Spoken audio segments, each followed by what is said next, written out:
Hey, what's up everybody, it's your Dhanissh here. So today's video is all about the Samsung Galaxy Watch. I have the 46mm in silver. So the one I've got here is the Bluetooth version. The LTE version is currently not available in my country.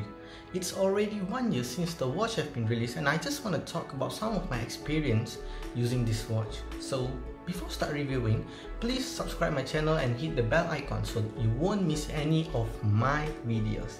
So let's start reviewing. So the first thing that I want to talk about is the overall look of the smartwatch, because even though the watch is 1 year later, the overall look of the smartwatch is not look like outdated. It still have a beautiful look, and I still love the stainless steel body of the watch as well. This watch is also made for fitness, and yeah, this watch have a heart rate sensor which can help to track your heart rate during a run or during exercises or different types of workout, and it also can track your stress level and your steps as well. The first thing I love about the Samsung Galaxy Watch is how simple and fast it is to customize the watch face. All you have to do is to tap and hold the screen, and you are able to switch between different watch faces. This watch have 13 different watch faces in default, and you can also download the new watch faces in your Galaxy Store if you want to do so. You also can do the same on your Galaxy Wearable app on your smartphone as well, and that app is able to be downloaded on all Android devices if you don't want to customize it using your watch. That Galaxy Wearable app also can be used to change your settings of your smartwatch, such as notifications, display, apps, widgets, smart things and more. So when it comes to fitness, I actually surprised on how accurate some of the stuff in it like here. When it comes to sit-ups or crunches, it actually counting it accurately. The step counter is pretty accurate also. The water resistance is so far working well, and also I did use this watch a couple of times for swimming, and the water resistance is superb so far and did not damage anything, as well as dust resistant. You can also leave your smartphone at home during a run, and this watch actually tracks you using the built-in GPS in it.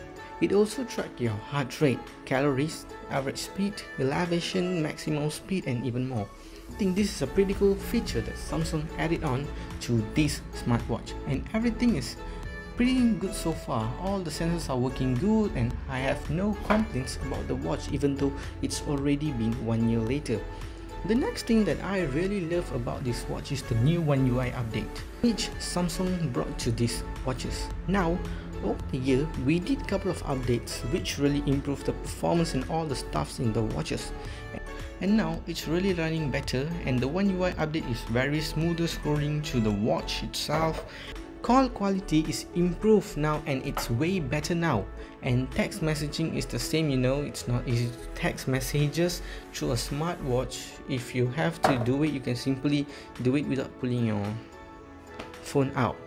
So beside the look of the watch, I know it's a good looking watch. The next thing I really want to talk about is the battery life, and that is the one of the major thing you have to look through before you buy this watch.